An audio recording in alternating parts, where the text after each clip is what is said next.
अच्छा, अगर अरशद तुम्हें उस मोहल्ले तक पहुंचा दे तो ज़मानी के घर तक पहुंच जाओगी? जी मैं पहुंच जाऊंगी। जाओ, अरशद को बुला कर लाओ। कब तक छुपाओगी माहा? एक ना एक दिन तो ये राज खोल ही जाएगा कि तुमने अहमर भाई को कत्ल क्यों किया है।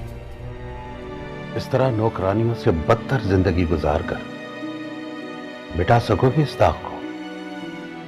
अपने नसीब और अल्लाह पे पूरा यकीन है मुझे। सुगरा, इन्हें लेकर ऊपर आ जाओ।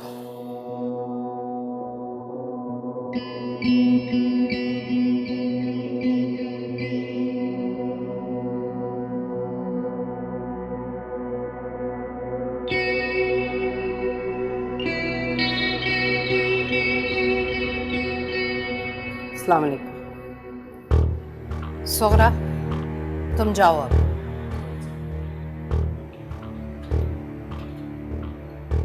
इतना बड़ा आलीशान घर तुमने जिंदगी में पहले कभी देखा था?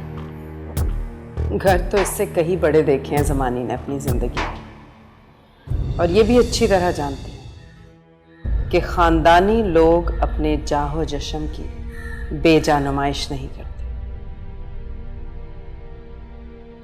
आप फरमाइए बेगम साहब, किस तरह याद किया? वैसे मैं इतनी छोटी बातों की तवक्को लेकर नहीं आई थी यहाँ।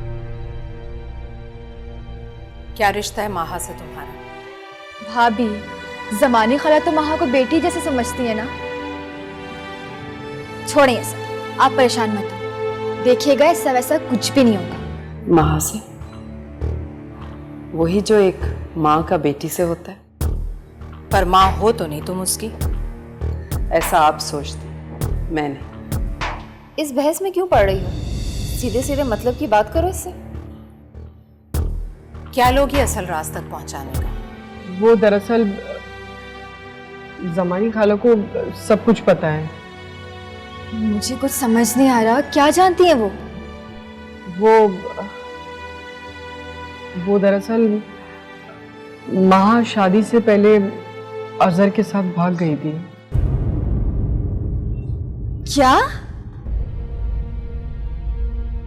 मगर कैसे? और ये आज़र कौन है?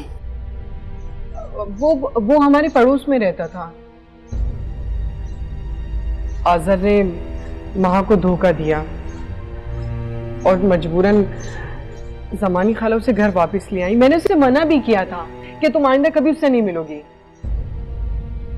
लेकिन मुझे ये समझ में नहीं आ रहा कि बेगम साहिबा ने ज़मानी खाला को क्यों बुलाया है। यकीनन उन्होंने पैसों की लालच दी होगी। ऐसा ना हो कि कहीं ज़मानी खाला सब कुछ उसे बता न दे।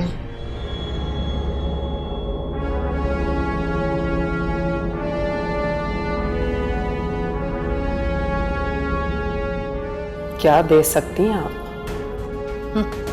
तुम कीमत बोलो। तुम्हारी सोच से भी ज्यादा सब कुछ। मतलब सौदागर बन गई हैं बेगम साहिबा। सब कुछ का मतलब नहीं समझती? सब कुछ।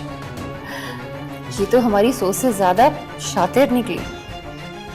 मत भूलो ज़मानी के तुम बेटी की माँ हो, और बेटियों की माएं इस तरह से सर ऊंचा करके बात नहीं करती। सदियों से यही रस्म चली आ रही। शुक्र है बेगम साहिबा, आपने मुझे माँ की माँ तो माना, तो फिर ये भी जान लीजिए कि बेटियों की माएं अपनी बच्चियों का सौदा नहीं किया करती हैं। किस दुनिया में रहती हो ज़मानी? ये सेहत में नीच जात की सभी माएं बेटियों का सौदा करके ही अपना पेट पालती हैं। आपने मुझे अपनी तरफ से बहुत बड़ी गाली दी है, लेकिन जो माएं अपनी बेटियों का सौदा करती हैं उनकी जात नीच होती है, और जो माएं उन बच्चियों को खरीदती हैं उनकी कोई जात ही नहीं होती। बको मत, और मत भूलो अपनी औकात। ज़मानी तो कभी अपनी औकात नहीं भूली बेगम साहिबा, मगर मैं ऊपर वाले की लीला से आज एक अजब तमाशा देखती। कैसा तमाशा? ये तमाशा कि ये घर आपका, छत आपकी, जोर भी आपका, और इसी छत के नीचे खड़ी जमानी आप ही को बेगम साहिबा, आप ही को अपने सामने फरियादी बना खड़ा देखती है। बकवास मत करो फकीर औरत।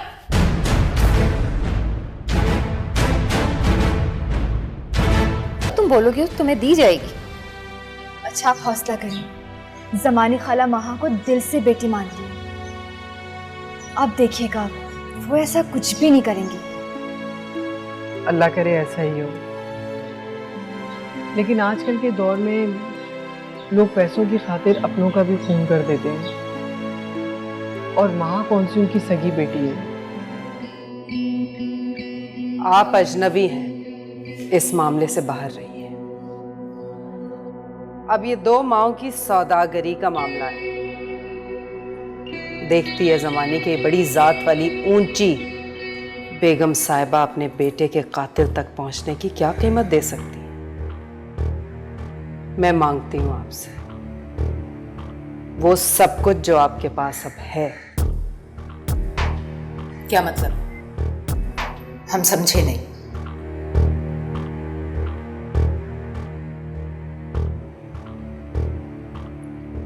आप जमानी बन जाइए और हमें बेगम वजाहत बना दीजिए। हम बेगम वजाहत बन के आपके इस महल में रहेंगे और आप जमानी बन के जमानी की कुटिया में रहेंगी। सौदा मंजूर हो तो बेटे के कातिल तक पहुंचा देंगे। बोलें, मंजूर है? दिमाग चल गया तुम्हारा जो ऐसी अनहोनी बातें कर रही हो। बस निकल गई बेटे की मोहब्बत। अभी तो इस महल में बहुत सी खिड़कियां और दरवाजे बाकी हैं। कैसी माँ है आप? अपने बेटे से इतनी मोहब्बत भी नहीं करती जितनी एक खिड़की से रोशनी आती है। हम बेटे से कितनी मोहब्बत करते हैं और कितनी नहीं, ये हमें तुम्हें बताने की जरूरत नहीं। लेकिन इस वक्त बेगम साहिबा आपको जमानी को बताना होगा, बल्कि साबित करना होगा कि आपको अपने बेटे से कितनी मोहब्बत है।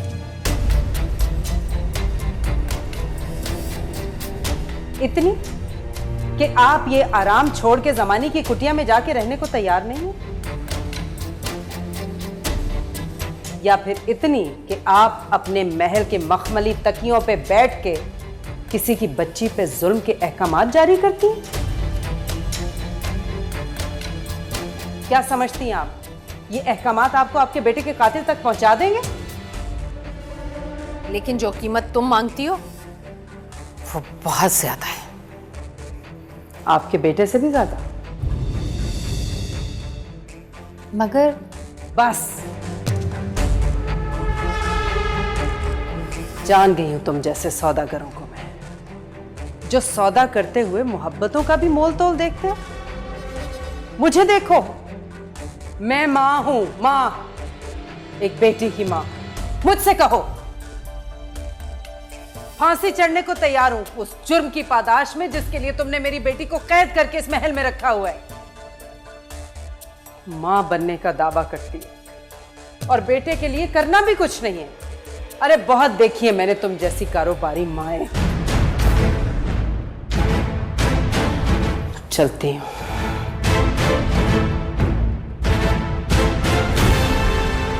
तुम कुछ भी कहो जमानी, अपने बेटे के कातिल तक तो मैं पहुंच कर रहूंगी, और तुम्हारी बेटी को भी वही मौत का मजा चखना होगा जो उसने मेरे बेटे के साथ किया। एक बात आप भी कान खोल के सुन लें, जब तक जमानी की सांसें चल रही हैं वो अपनी बेटी को बचाने की कोशिश करती रहेगी और उस मुजरिम तक पहुंच के दम लेगी जिसकी वजह से मेरी बेटी जिंदगी के सागर में कच्चे घड़े की तरह जिंदगी और मौत के दरमियान डोल रही है। ये वादा है जमानी का आपसे, वादा। लेकिन आपको उस सबूत तक पहुंचने नहीं दूंगी जिसकी आपको तलाश है, कभी नहीं।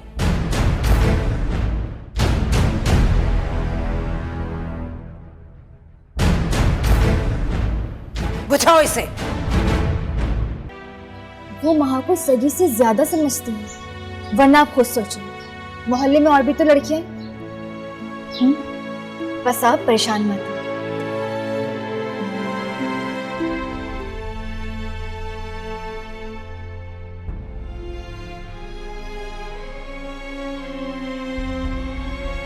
मैं जानती हूँ मेरी बच्ची, इस इतने बड़े घर में तेरे पास इतनी जगह भी नहीं है कि तुम मुंह छुपा के कहीं रो सके।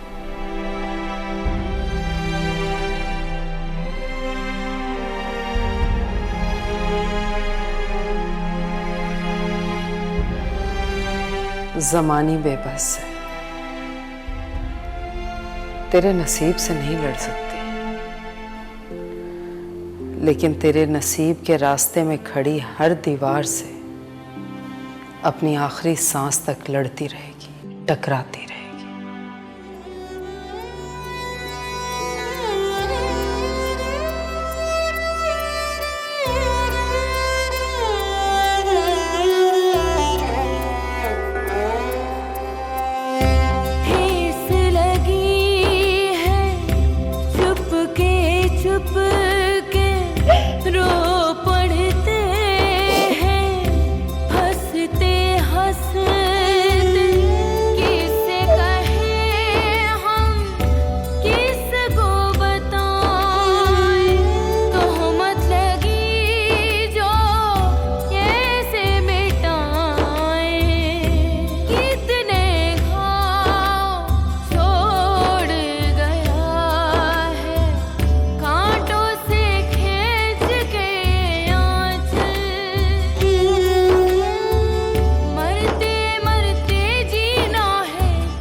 महा, तुम इस वक्त? आप?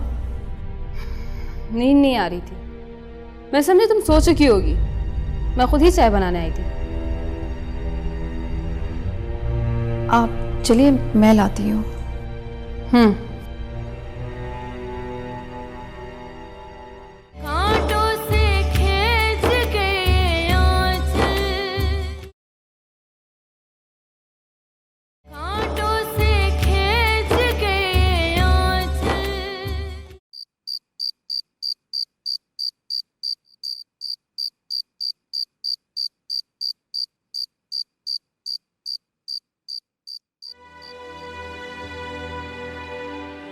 ज़मानी खाला, मैं जानता हूं कि वक्त और हालात ने महा को कैसी अजियत से दो चार कर दिया है, मगर आपको सुनकर शायद ये खुशी होगी।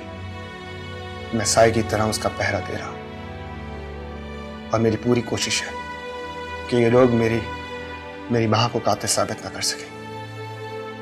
मैं महा की हर एक मुसीबत से पूरी तरह आगाह हूं। उस घर में मेरा आना जाना है जहां हमारी महा रहती। पता नहीं वो मुझे पहचानती भी है या नहीं। दिल तड़पता है, रूह घायल है, आंखें उसे देखने को बेचैन हो जाती हैं। मगर आपसे जो वादा किया था उसे निभा रहा हूं। वो अपने दामन से ना करता जुर्म का दाग धोना चाहती है। आप और वो दोनों नहीं जानते कि मैं इसी मामले में भी उसकी भरपूर मदद कर रहा हूं। बस एक हसरत है जो एक लम्हा भी चैन से जीने नहीं देती कि मैं काश उसे ये बता सकूं कि मैं उस रोज स्टेशन पर क्यों नहीं पहुंच सका था। बस ये सफाई पेश कर सकूं तो उसके दुखों में कुछ कमी आ सकती है। वो मुझे इसके बाद भी अगर माफ नहीं करेगी तो हमेशा के लिए जोक लेकर किसी नामालूम दुनिया में जाकर उसकी मोहब्बत की यादों का दिया जलाकर अपनी जान दे दूंगा। मगर मुझे यकीन है कि जब उसे हकीकत मालूम होगी तो वो मुझे माफ कर देगी। काश ऐसा वक्त जल्दी आ जाए। आपका अजहर।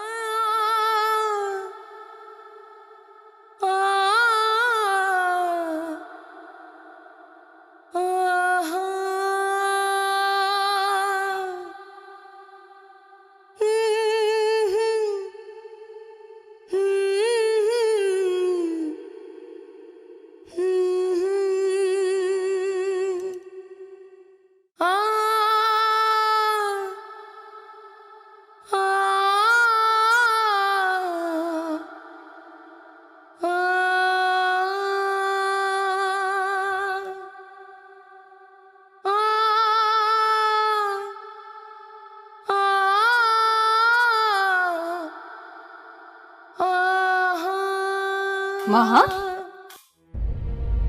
तुम इस वक्त? आप? नींद नहीं आ रही थी। मैं समझी तुम सो चुकी होगी।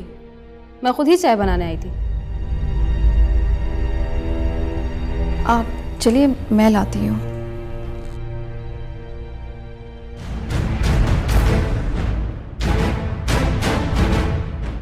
ठेस लगी है चुप के रो पड़ते हैं, हंसते हंसते किससे कहे हम, किसको बताएं, तो हो मत लगी जो कैसे मिटाएं।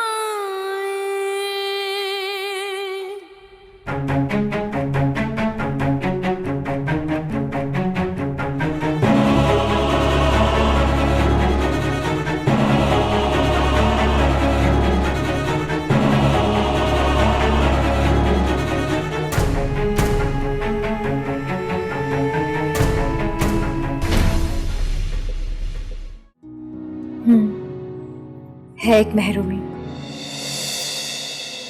एक ऐसी महरूमी जो जिंदगी भर मेरे साथ रहेगी। मतलब कोई है?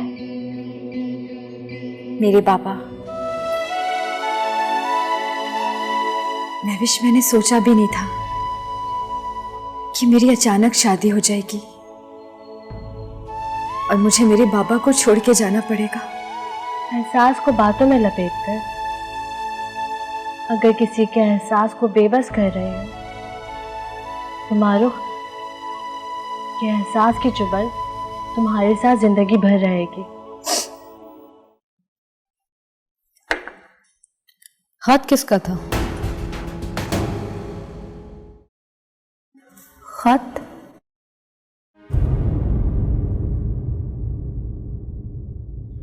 किसका खत?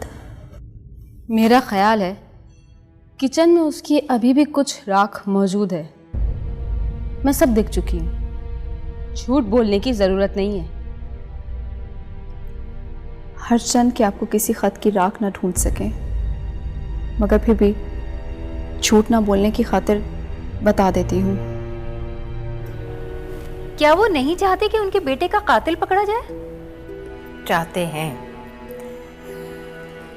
लेकिन उनके ख्याल में जो कुछ हम कर रहे हैं वो मुनासिब नहीं। तो फिर क्या मुनासिब है उनके ख्याल में? इंतजार। उसे तो एक ना एक दिन फांसी पे चढ़ी जाना है। तू ना चाहे ना तब भी। और तेरे हाथ क्या आने वाला है? एक लाचार नन की लाश जिसके कफन दफन का इंतजाम भी तुझे खुद करना है।